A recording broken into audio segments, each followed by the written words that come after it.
मैदा मिला लाया था, मैदा युक्त शरबत आपको पिला दिया, मुझे क्षमा कर दो।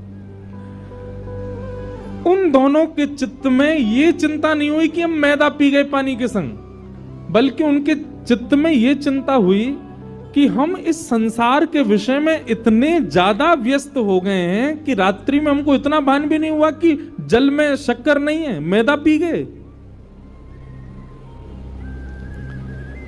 और बोले अभी तो ये प्रारंभ है, अभी तो हम मंत्री पद पर बैठे ही हैं, तब हमारे साथ ऐसा हो रहा है, आगे आगे चलते जाएंगे तो विषय भोग बढ़ता ही चला जाएगा।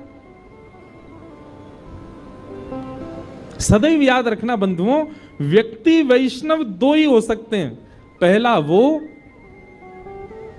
जिसके पूर्व के प्रारब्ध संचित हों, या फिर दूसरा वो जिसके जीवन में ठोकर लगी हो। कुछ ऐसी घटना घट गई कि महाराज वृंदावन की तरफ मुड़ गए। फिर दो ही प्रकार के लोग वृंदावन जाते हैं। रूप सनातन गोस्वामी का पूर्व का संचित कर्म अच्छा था, इसलिए उनके चित्त में आया, बोले ये विषय भोग, इसमें हम इतने तल्लीन हो गए। अब ठीक है, कुछ भी हिसाब कर रहे थे, है तो विषय का ही, इतना भी भान नहीं रहा कि हम मैदा पी रहे हैं। अब ये उनके मन में चिंतन चल ही रहा था कि उसी समय उनको खबर मिली कि श्री लीलाचल धाम जगन्नाथपुरी से श्रीमन चैतन्य महाप्रभु वृंदावन यात्रा को जा रहे हैं और असंख्य वैष्णव उनके साथ जा रहे हैं। आप दोनों के मन में भाव आया कि एक बार उनका दर्शन करना चाहिए।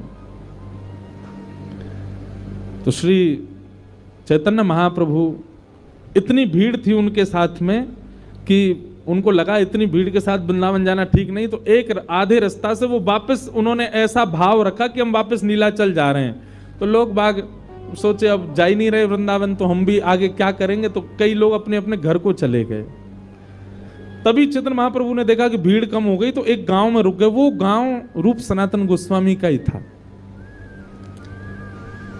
अमर और संतोष इनका नाम था पूर्व।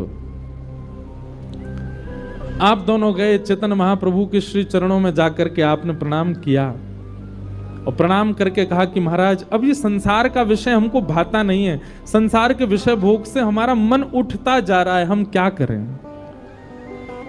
तब चैतन्य महाप्रभु ने आपको ज्ञान उपदेश किया और ज्ञान उपदेश करते हुए चैतन्य महाप्रभु बोले कि मैं तुम्हारे लिए ही आया हूं, मैं तो वृंदावन जा रहा था, पर तुम दोनों पर अनुग्रह करने के लिए ही मैं वापस लौटा और इस गांव में रुका हूं। तुम दोनों